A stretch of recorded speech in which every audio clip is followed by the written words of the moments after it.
Hello Jain दोस्तों, आप सभी का स्वागत है आपके अपने यूट्यूब चैनल नौकरी तक पे। आशा आप अच्छे होंगे, स्वस्थ होंगे और जहाँ भी होंगे खुश होंगे। आपको पता है कि आज से आपका आवेदन स्टार्ट हो गया है। किस चीज़ का भाई? तो बीपीएससी टीआरई 3 का। मैं बात कर रहा हूँ किसका भाई? बीपीएससी टीआरई 3 का। तो ऐसी क्या गलती ना करें जिससे कि आपको परेशानी का सबब बाद में बने। एडिट का भी ऑप्शन नहीं दिया जा रहा। सुधार भी करना होगा तो रजिस्ट्रेशन कैंसल कीजिए। जो पेमेंट किए भी रहेंगे वो भी बर्बाद हो जाएगा और फिर से पेमेंट लग जाएगा। तो सारी जानकारियाँ को मैंने एक पेज पे लिख के उसका फ़ोटो स्क्रीनशॉट लेके मैंने सारी बातों को लिखा है, क्या गलतियाँ ना करें। क्योंकि मैंने फ़ॉर्म को देख लिया है, आपको हम स्क्रीन पे कुछ दिखाते हैं, जिससे कि पता चले कि जी बिल्कुल। देखिए कुछ प्रश्न है, आप पहले ये देखिए, फॉर्म में क्या गलती ना करें, कैसे नाम लिखना, फर्स्ट नेम, लास्ट नेम, जिनको आता है बहुत अच्छी बातें हैं।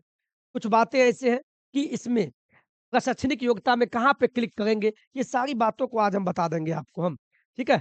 यहाँ देखिए किस विभाग का फॉर्म भरेंगे, शिक्षा विभाग या एससी-एसटी या दोनों भरना है। वो सारी बातों को क्वालीफाइंग पेपर में क्या लिखेंगे, सब पे हम बात करेंगे। इससे पहले आप देखिए, इसके बाद ईमेल की जो चर्चा कर रहे हैं, ईमेल, मोबाइल नंबर अपना डालना, पति वाला मत डाल देना और मोबाइल में भी रिचार्ज होना चाहिए। ये सारी बात बताएँगे। इसके बाद आपको रजिस्ट्रेशन नंबर, रजिस्ट्रेशन आईडी मिल जाएगा, इसको अच्छे से रखना है। सारी प्रक्रिया आपको हम बताएँगे। देख लीजिए आप, जिला का भी चॉइस करना होगा और सबसे अहम बात कि एसटीईटी जिनका भी सर्टिफिकेट ऑनलाइन मिला है, तो वहाँ पे सर्टिफिकेट नंबर क्या लिखेंगे, इसके बाद डेट क्या डालेंगे, इश्यू डेट यानी पासिंग इश्यू डेट क्या डालेंगे, सीटेट के सर्टिफिकेट में क्या डालेंगे, क्योंकि सीरियल नंबर वहाँ होता है। तमाम जितने भी प्रश्न आपके मन में गढ़ा हुआ, वो सारी बात को हम आज आपको बताएँगे। सबसे पहले आप, मैं फिर बोल दूँ, ये वीडियो को लाइक कर दीजिएगा, सब्सक्राइब अवश्य कर लीजिएगा, आपको फ़ायदा होगा। क्योंकि ये जानकारियाँ आप और भी यूट्यूब पे देख चुके होंगे। लेकिन अब स्टार्ट करते हैं शुरुआत से। चलिए, सबसे पहले हम बात करेंगे, मैंने यहाँ लिखा भी है बीपीएससी टीआरई महत्वपूर्ण जानकारियाँ। पहला नंबर पे मैंने दिया मोबाइल नंबर। मोबाइल नंबर अपना होना चाहिए, उसमें रिचार्ज होना चाहिए और मैसेज अगर भरा हो तो पहले ही डिलीट कर लीजिए, क्योंकि ओटीपी आएगा। अपना मोबाइल नंबर, ईमेल आईडी, अपना ईमेल आईडी देना है, अपने नाम का तो बना लीजिएगा, बहुत आसान है बनाना। शैक्षणिक यानी मैट्रिक, इंटर मार्कशीट, मैट्रिक का मार्कशीट, इंटर का मार्कशीट, मैट्रिक का सर्टिफिकेट, इंटर का सर्टिफिकेट, है ना? अगर ग्रेजुएशन के आधार पे तो ग्रेजुएशन का मार्कशीट, सर्टिफिकेट। थोड़ा शैक्षणिक में हो गया बीएड या डीएलएड जो भी आपने किया है और सीटेट, एसटेट या बीटेट जो भी किया है, उन तमाम का आपको सर्टिफिकेट और मार्कशीट होना चाहिए। बाद बाकी आप पढ़ाई करते भी रहिए, समय बहुत कम है। चलिए, अब बात करते हैं जो आपके मन में प्रश्न है।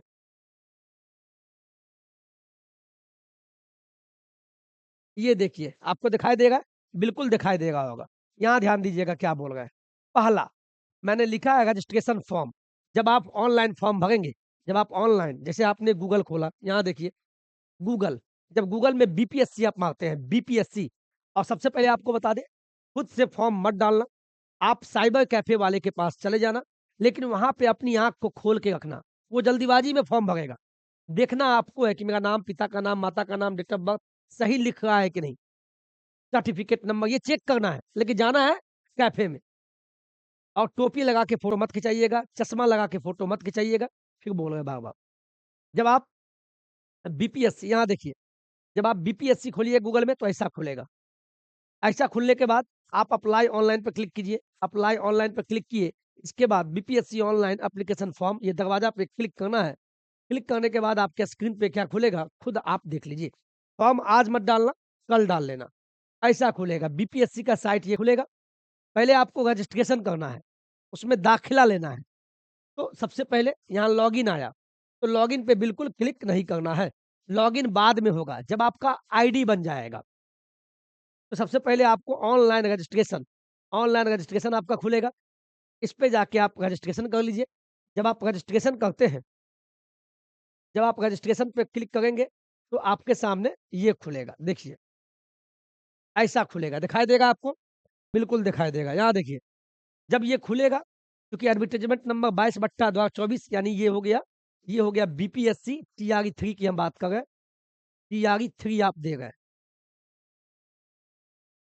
इसका ये विज्ञापन संख्या है। ठीक है? इसमें आपको अपना नाम लिखना है, नाम, पिता का नाम, माता का नाम, डेट ऑफ बर्थ। तो कहाँ से लिखेंगे भाई? तो मैट्रिक का जो आपके पास सर्टिफिकेट होगा, बिहार बोर्ड हो या सीबीएसई या आईसीएसई बोर्ड, उसमें अपना नाम, उसी नाम के आधार पे यहाँ नाम लिखना है। वही मैंने यहाँ लिखा है स्टार्टिंग में, ये देखिए। इतना मेहनत करते हैं, क्यों करते हैं बताइए? क्या है टेंशन मुझे? कोई टेंशन नहीं है। फिर भी आपको मैंने लिखा है, मैट्रिक के सर्टिफिकेट के आधार पे अपना नाम, पिता का नाम, माता का नाम और जन्म तिथि, यही आधार पे आपको फॉर्म में भरना है इसमें। तो नाम में भी क्या लिखिएगा? जैसे मान लीजिए मेरा नाम, यहाँ देखिए मेरा नाम क्या है और यहाँ क्या बोला है? कैंडिडेट्स फर्स्ट नेम, तो सभी कैपिटल में। जैसे मान लीजिए मेरा नाम है, मैं बताता हूँ मेरा नाम क्या है? पृथ्वीराज, PRITHVIRAJ, पृथ्वीराज एक साथ हो गया। इसके बाद स्पेस भारती, ये मेरा नाम हुआ। तो यहाँ देखिए मैंने क्या लिखा, आपको पता होगा ये एक साथ है और यहाँ एक साथ है, ठीक है? यहाँ देखिए candidate first name, candidate middle name, candidate last name, 3 दिया हुआ है। तो तीनों में आपका नाम नहीं होगा। कैंडिडेट आप हो गए, आप फॉर्म भर गए, तो देखिए first name, middle name, last name, इसमें भी कंफ्यूज होता है। जैसे देखिए पृथ्वीराज भारती, ये मेरा नाम है, तो पहला वाला सेक्शन जो हुआ, ये मेरा फर्स्ट नेम हुआ और ये हो गया मेरा लास्ट नेम, इसको बोलते हैं लास्ट नेम। तो पृथ्वी कैंडिडेट का नाम क्या हो गया? तो यहाँ कैपिटल में लिखेंगे पृथ्वीराज, एक साथ, ठीक है? अब बोलता है मेरा ही नाम में मिडिल नेम क्या होगा? तो मिडिल नाम तो कोई नहीं, या तो फर्स्ट है नहीं तो लास्ट है। तो मिडिल नाम में कुछ नहीं लिखे, हम नहीं लिखेंगे, ध्यान से देखना है। और लास्ट नेम, तो लास्ट नेम मेरा क्या है? भारती है, यहाँ भारती कर देंगे। बस यही बात आपको समझाना था, इसमें भी मिस्टेक होता है, ठीक है? समझ गए ना आप? और जिनका बीच का नाम होगा, बीच का नाम, कोई दिक्कत नहीं है। अब बीच वाला नाम कैसे होगा, ये भी हम बता ही देते हैं। कुछ लोग को इसमें भी दिक्कत होगा, हम समझ गए और होना भी चाहिए। यहाँ देखिए, मान लीजिए यही नाम मेरा ऐसे होता, PRITHVI, ये हो गया पृथ्वी, यहाँ हो गया स्पेस राज, अब फिर लास्ट में हम देते भारती। अगर मेरे पिताजी माताजी ने ऐसा लिखा होता, दिखाई देगा आपको? अगर ऐसा लिखा होता तो देखिए पृथ्वी एक हो गया, ये भी अलग है, तो राज सेकंड हो गया, ये लास्ट हो गया। तो ये होता मेरा फर्स्ट नेम, ये होता मेरा मिडिल नेम और ये होता लास्ट नेम। तब यहाँ मैं ऐसे लिखता, फर्स्ट ला बीच वाला ये, समझ गए? चलिए आगे बढ़ते हैं। अब यहाँ फादर नेम है तो अपने पिता का नाम। अगर जो विवाहित महिला है तो उनका अक्षर अगर बिहार में चाहिए और बिहारी है, तो आप अपने पिता का नाम तो देंगे ही, विवाहित है तो कोई ज़रूरी नहीं है, आप अपने पति का भी नाम लिख सकते हैं। मदर नाम भी आपको देना ही होगा। और select ID type, ID type में मैं यहाँ एक चीज़ बताऊँगा, आधार नंबर, पैन और ये है, तो आपको आधार कार्ड ही दीजिएगा तो अच्छा होगा। ऐसा मैं क्यों बोल रहा हूँ, अब बताता हूँ। आधार नंबर दीजिए, तब तो ठीक है। अगर आप पैन कार्ड सेलेक्ट करते हैं, तब आपको एक्स्ट्रा में 200 रुपया देना होगा। तो ऐसी गलती काहे कीजिएगा? और जब आपका सिलेक्शन होता है, तब आधार वेरिफिकेशन होता है। इसीलिए अच्छा होगा आधार नंबर दीजिए, आधार पीडीएफ अपलोड कीजिए। अगर पैन कार्ड अभी दिए, तो 200 रुपया एक्स्ट्रा लगेगा। वही मैंने लिखा है, देखिए। जानकारी अच्छी लग रही है? ये बताइए सर। मैं जानता हूँ वीडियो मेरा लंबा होता है, लेकिन साहब समझाते हैं आपको। ये देखिए साहब, मैंने दूसरे में लिखा है, आधार कार्ड ही आपको अपलोड करना है, लिखा है ना? ऐसा क्यों बोला? नोट, अगर आप पैन कार्ड अपलोड करते हैं तो आपको 200 रुपया एक्स्ट्रा कटेगा, 200 रुपया फाजुल लग जाएगा, ठेठी में कहे तो ऐसी गलती नहीं करना है, समझ गए? अब आते हैं प्रशैक्षणिक योग्यता क्या है, धीरे धीरे समझिए, सब बात को बताएंगे हम। अब देखिए इसमें भी कुछ लोग गलती करेंगे। यहाँ देखिए एक ऑप्शन खुलेगा जब आप रजिस्ट्रेशन करेंगे, यहाँ अपनी प्रशैक्षणिक योग्यता के अनुसार चुने, इसमें आपको 5 ऑप्शन है। देखिए 1, 2, 3, 4, 5, इस पे आपको किसी एक पे ही क्लिक करना है। आपकी जो योग्यता है, यानी बीएड किए हैं कि डीएलएड किए हैं, वही हुआ प्रशैक्षणिक योग्यता।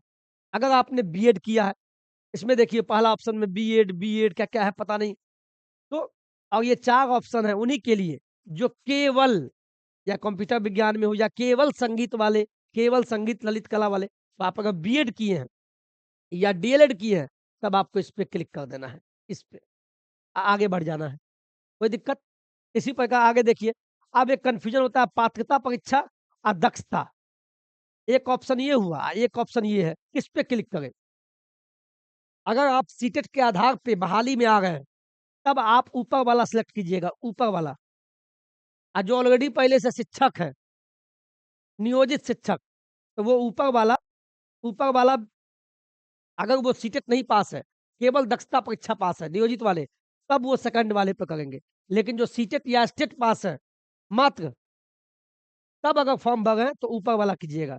ऊपर वाला किनके लिए हुआ? ऊपर वाला हुआ जो सीटेट, जो मात्र सीटेट या एसटीईटी के आधार पे फॉर्म भर रहे हैं, तो ये वाला जो ऑप्शन है, आपके द्वारा उत्तीर्ण पात्रता या दक्षता परीक्षा, ये वाला, तो इसमें ऊपर में कीजिएगा। समझ गए? दक्षता परीक्षा ऑलरेडी जो शिक्षक है उनके लिए है। यहाँ तक क्लियर हो गया? अब आगे बढ़ते हैं। एक ऑप्शन फॉर्म में ये खुलेगा, आप इनमें से किस विद्यालय अध्यापक की अनिवार्य अर्हता रखते हैं? ये जो बीपीएससी टीआरई 3 आया है 22/2024 विज्ञापन संख्या, ये 2 विभाग में बहाली आई है। एक शिक्षा विभाग में, एक अनुसूचित जनजाति विभाग में, यानी एससी-एसटी विभाग में। अगर कोई मात्र शिक्षा विभाग में फॉर्म भरता है, तो उसको उतना ही कटेगा। अगर कोई दोनों में फॉर्म भरता है, मान लीजिए दोनों पे सेलेक्ट कर दिया, दोनों विभाग में चाहिए, तब आपको ज़्यादा पैसा लगेगा। अगर आपको लगता है हम योग्य हैं, तो दोनों में भर दीजिए, पैसा भी ज़्यादा कटेगा। ज़्यादा बहाली शिक्षा विभाग में ही आता है, एससी-एसटी विभाग में कम आता है। अगर आपके पास पैसा कम है, एक ही विभाग चुनना है, तो मैं कहूँगा आप बस शिक्षा विभाग चुन लेना और मात्र आप क्या करना कि बस शिक्षा विभाग पे क्लिक कर देना।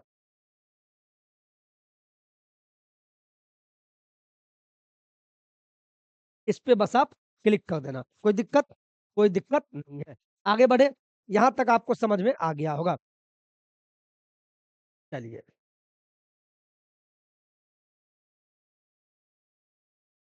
ये भी आप समझ गए, देखिए कहाँ से कहाँ हम बात ले गए।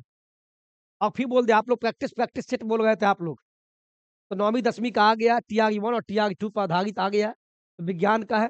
इसी प्रकार एक चीज़ और बता दें, ये विज्ञान हो गया, ये देखिए 9वीं 10वीं का ही, ये सामाजिक विज्ञान का है। इसी प्रकार आप ये देख लीजिए, ये हो गया 1 टू 5, जो भी 1 टू 5 प्रैक्टिस करना चाहते हैं, समय कम है, टीआरई 1 और टीआरई 2 दोनों का प्रश्न पत्र इसमें दिया हुआ है करंट पब्लिकेशन में। तो आप यही बनाइए, अब समय नहीं है आपके पास, बिल्कुल समय नहीं है, इसको बस बनाइए आप। अब कहेगा सर पास होंगे कि नहीं, ये तो कोई नहीं बताएगा, पॉजिटिव सोच के साथ आगे बढ़ना है। क्यों नहीं होइएगा सफल? 10 घंटा पढ़ना होगा आप, ज़्यादा नहीं पढ़ना है, एक ही बुक को, कोई भी बुक लीजिए, लेकिन हमें जहाँ तक अच्छा लगता है बेस्ट और सफलता दिलाने के लिए काफ़ी है, ठीक है? तो अब ये हो गया, तो भूल नहीं जाएँ इसीलिए आपको हम बता देते हैं। चलिए ये भी हो गया आपका, प्रशैक्षणिक योग्यता में कहाँ क्लिक करना है, आपकी अनिवार्य योग्यता क्या है, ये भी हम बता दिए, ठीक है? आगे चलिए, अब आता है यहाँ, क्योंकि आपको बता दें ये 150 का जो एग्ज़ाम होगा 1 टू 5, 6 टू 8 कोई भी, इसमें आपको पता है ना कि 30 नंबर का आपका भाषा का होगा और 120 नंबर का आपका आपके सब्जेक्ट का होगा और इसी पे आपका मेरिट बनेगा। तो आपको पहले बताना होगा, तो जो 30 नंबर का होगा इसमें क्या होगा, इंग्लिश तो आपको सभी को रहेगा। इधर रहेगा हिंदी, उर्दू या बांग्ला, तो आपको जो चुनना हो, इंग्लिश रहेगा ही, अगर हिंदी लेंगे तो इंग्लिश और हिंदी का प्रश्न आएगा, अगर उर्दू लीजिएगा तो उर्दू और इंग्लिश का प्रश्न आएगा, अगर बांग्ला लीजिएगा तो बांग्ला और इंग्लिश कंपल्सरी रहेगा। तो वहाँ पे चॉइस करने बोलेगा, लैंग्वेज चुनिए क्वालीफाइंग पार्ट 1 के लिए मैंडेटरी है। तो इंग्लिश तो कंपल्सरी है, तो यहाँ पे इंग्लिश आपको आएगा ही नहीं। तो हिंदी, उर्दू और बांग्ला इसमें से कोई एक चुन लीजिए।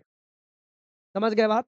और इसके बाद एक ऑप्शन और खुलेगा जब रजिस्ट्रेशन कीजिएगा, आपसे पूछेगा, मान लीजिए आप छठी से 8वीं में एलिजिबल है, पेपर 2 पास है सीटेट का और 9वीं 10वीं का एसटीटी पेपर 1 भी पास है। तो चाहते हैं दोनों में फॉर्म भरें, तो भर दीजिए। फिर पूछेगा कि मान लीजिए आपका दोनों में चयन हो गया, छठी से 8वीं, 9वीं से 10वीं, दोनों में आपका चयन हो गया। तो भाई दोनों में जॉब तो होगा नहीं, तो आपसे विभाग पहले ही पूछ रहा है, ठीक है, अगर मान लीजिए दोनों में आप सफल हो गए, विभाग के पास सूचना आ गया आप दोनों में सफल है, तो आपका चॉइस पूछ रहा है कि आप पहले सिलेक्शन किसमें लेंगे? तो मान लीजिए मेरा सिलेक्शन हुआ नहीं, हम जाते हैं 9वीं 10वीं में, अगर दोनों में हो गया है, तो हमको 9वीं 10वीं में मिले। तो 9वीं 10वीं वाले को यहाँ 1 लिख देना है और छठी से 8वीं वाले को आप 2, यानी मान लीजिए अगर 9वीं 10वीं अगर दोनों में हो गया, तब आपको जॉब इसमें होगा। समझ गए? तो ये पोस्ट प्रायोरिटी है, आपको पहले किसको सेलेक्ट करना है, वो बताया गया है। इसके बाद एक ऑप्शन आता है, आपको पहले ही बता देना होगा चूज़ योर डिस्ट्रिक्ट प्रायोरिटी, यानी आपका चयन तो हो गया, रिजल्ट आ गया। तो आपने जो जिला चॉइस किया होगा 3 जिला चॉइस करने का ऑप्शन आता है, वो भी मैं आपको बता दें। ये देखिए, ये देखिए, आपसे 3 जिला चॉइस का ऑप्शन पूछेगा। चूज़ योर डिस्ट्रिक्ट प्रायोरिटी कि आप कौन-कौन जिला में आपको दिया जाए। तो 3 जिला पहले ही आप चुन लीजिए, तो फर्स्ट, सेकंड और थर्ड। आप जिला का नाम लिख दीजिएगा यहाँ, खेला खत्म, ठीक है? और डॉक्यूमेंट में मैट्रिक का सर्टिफिकेट जो भी फलाना-ठिकाना वो आप डाल दीजिएगा। मैट्रिक का सर्टिफिकेट आपको पता ही है, कैफ़े वाले सब जानते हैं, बता देंगे आपको। और सबसे अहम सवाल ये है, ये ये लीजिए, इसमें बहुत लोग कन्फ्यूज़ करते हैं, पहले मैं उसी को बता दूँ, आप लोग इंतज़ार में हैं। सीटेट के सर्टिफिकेट नंबर में क्या लिखें? क्योंकि जब आप मान लीजिए कोई 1 टू 5 का फॉर्म भरा है, तो सीटेट का पेपर 1 पास होगा। तो ठीक है भैया, वो सीटेट का पेपर 1 पास है, मान लिए, तो सीटेट के पेपर 1 जो पास है, तो सर्टिफिकेट नंबर बोलता है और यहाँ इश्यू डेट, तो क्या लिखेंगे? आपको एसटीईटी का पेपर 1 पास है, तो वहाँ पे सर्टिफिकेट नंबर क्या लिखेंगे और इश्यू डेट क्या लिखेंगे? तो आप सीधे शब्दों में समझ लीजिए, यहाँ नोट कर लीजिए आप, आपके लिए हम लिख के लाए हैं। ये देखिए, ये देखिए, सीटेट का सर्टिफिकेट, सीटेट जो जारी करता है 2 चीज़, एक आपको मार्कशीट, एक सर्टिफिकेट, 2 चीज़ सीटेट जारी करता है। अब वो भी डिजी लॉकर पे होगा, आधार से लिंक है निकाल लीजिएगा, वही अपलोड करना है। तो डिजी लॉकर पे आपका मार्कशीट, अगर आप पास हैं ओरिजिनल में, मार्कशीट और सर्टिफिकेट दोनों होगा। जो मार्कशीट होगा आपका, उसमें लिखा होगा मार्क स्टेटमेंट, वही हुआ मार्कशीट, और सर्टिफिकेट में सीधे सर्टिफिकेट। तो दोनों डॉक्यूमेंट आपके पास आ गया। तो आप क्या कीजिएगा, मैं मेरा जो सेंस है, जहाँ भी सीटेट का सर्टिफिकेट नंबर माँगता है, सर्टिफिकेट नंबर माँगेगा, तो वहाँ पे आपको सीरियल नंबर देना है, एसआई, और सीरियल नंबर सीटेट के मार्कशीट में रहता है, यहाँ पे लिखा हुआ। सीरियल नंबर यहाँ पे लिखा रहेगा। तो आप अगर पास हैं, तो आपके पास मार्कशीट होगा, मार्कशीट पे जो सीरियल नंबर होगा, वही सीरियल नंबर आपको सर्टिफिकेट पे लिखना है। सीटेट के सर्टिफिकेट नंबर पे क्या लिखना है? अपना सीटेट का सीरियल नंबर डाल देना।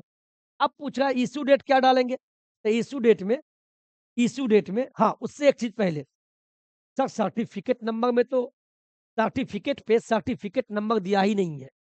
इसीलिए मार्कशीट का सीरियल नंबर ही डालना है सर्टिफिकेट नंबर की जगह पे। समझ गए? और इश्यू डेट में क्या डालिएगा? यहाँ पे इश्यू रहेगा। इश्यू डेट लिखा रहेगा, वो डाल दीजिएगा। अब अपलोड क्या करें? तो मेरा जो मानना है, जब आप मार्कशीट का सीरियल नंबर डाल रहे हैं सर्टिफिकेट नंबर की जगह पे, तो आप मार्कशीट ही अपलोड कर दो। जो मेरा मानना है, कोई दिक्कत नहीं होगा। कुछ लोग बोलेंगे, ठीक है, मार्कशीट का हम सीरियल नंबर डाल दिए। जैसे यहाँ देखिए, ये देखिए, मान लीजिए सीटेट के सर्टिफिकेट नंबर पे क्या डाले हम? सीरियल नंबर, और सीरियल नंबर कहाँ लिखा होता है? मार्कशीट पे, और इश्यू डेट भी डाल दिए। अपलोड क्या करें? तो अपलोड आप मार्कशीट अपलोड कर दीजिए, सबसे बढ़िया। सर्टिफिकेट इसीलिए अपलोड नहीं कीजिए, क्योंकि सर्टिफिकेट अपलोड भी करते हैं, बोल तो रहा सर्टिफिकेट, कर भी दीजिएगा, कोई दिक्कत नहीं है। लेकिन मेरा मानना है कि आप मार्कशीट का सीरियल नंबर अगर डाल रहे हैं, तो मार्कशीट ही अपलोड कर दो, खेला खत्म। अब आते हैं एसटीईटी का। एसटीईटी के सर्टिफिकेट नंबर पे क्या लिखें? तो आपके पास ऑनलाइन जो निकाले होंगे एसटीईटी का सर्टिफिकेट, हम 2023 वाला बता रहे हैं, उसमें आप इश्यू डेट में डालना 3 अक्टूबर, 3 अक्टूबर 2023 डालना। ये 2023 वालों के लिए, पिछले वाले के लिए लिखा होगा। और सर्टिफिकेट में क्या डालना? जब आप सर्टिफिकेट होगा 2023 वाला जो दिए हैं, ऊपर में लिखा होगा बीएससीबी यूनिक आईडी। जो यूनिक आईडी है, तो यूनिक आईडी के आगे जो लिखा होगा नंबर, वही नंबर यहाँ डाल देना है। समझ में आ गया? समझ में आ गया? कोई दिक्कत नहीं होगा। मैंने क्या बोला था? मैंने जो इतने प्रश्न लिए थे, किस लिए लिए थे? ये देखिए, वही बात यहाँ मैंने बोला है। ये देखिए, एस्टेट का सर्टिफिकेट नंबर में, सर्टिफिकेट नंबर बोलेगा तो वहाँ बीएससीबी यूनिक आईडी है, वो लिख दीजिएगा। अपलोड सर्टिफिकेट कर दीजिएगा, और इश्यू डेट में लिख दीजिएगा 3 अक्टूबर 2023। ये 2023 में जो पास हुए अक्टूबर में उसके लिए है। इश्यू डेट में यही लिखना है, इश्यू डेट में 3 अक्टूबर 2023। और कोई जानकारी तो नहीं चाहिए? ये बताइए, यहाँ तक वीडियो अच्छा लगा? यहाँ तक वीडियो अच्छा लगा?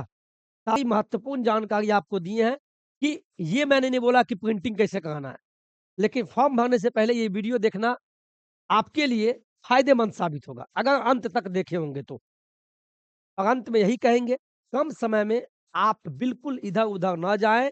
मैं लास्ट में एक चीज़ और बता दूँ, लास्ट में एक चीज़ और बता दें आपको हम, अभी आप बस क्या कीजिए, प्रैक्टिस सेट, वैसा प्रैक्टिस सेट लीजिए, प्रैक्टिस सेट, और वैसा प्रैक्टिस सेट लीजिए जिसमें आपको टीआरई 1 जो बीपीएससी टीआरई 1 हुआ, उसके प्रश्न हो, जिसको आपको बना डालना है, याद कर जाना है, और टीआरई 2 के भी प्रश्न को याद कर जाना है। इसके प्रश्न को याद करके चाट जाना है। बस इन दोनों के जो प्रीवियस ईयर जो एग्ज़ाम में हुए हैं, इसको आप चाट जाइए।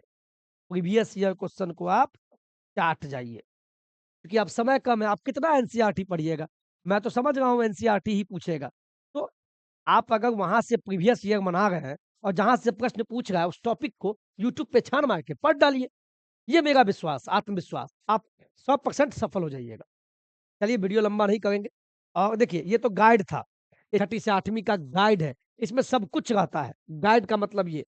लेकिन प्रैक्टिस सेट जो मैंने बोला है, प्रैक्टिस सेट का मतलब होता है ये, है ना? जैसे 9वीं 10वीं का प्रैक्टिस सेट है, टीआरई 1 यहाँ देखिए, है ना? टीआरई 1 और टीआरई 2 जो एग्ज़ाम हुआ था उसके सारे प्रश्न इसमें हैं, समझ गए? तो ये हुआ प्रैक्टिस सेट, किरण का आपको मिल जाएगा दुकान पे भी, और इससे नीचे, इसके नीचे हम लिंक भी डाल दिए हुए हैं। चलिए वीडियो अच्छा लगा हो तो प्लीज़ वीडियो को लाइक अवश्य कर दीजिएगा, हमारा मोटिवेशन 10 गुना बढ़ जाए। और दूसरी बात, अच्छा लगा हो, समझ में आया हो तो कमेंट भी कर दीजिएगा। तब बहुत अच्छा हम समझ गए, हम इसी तरीक़े से फॉर्म भरेंगे, अवश्य लिखिएगा। आज के वीडियो में इतना ही। जय हिंद, जय भारत। एक बार मुस्कुरा दीजिए, आजकल तो मुस्कुराने का पैसा भी नहीं लगता है। लोग मुस्कुराना भूल गए आप, बिल्कुल हँसते रहिए।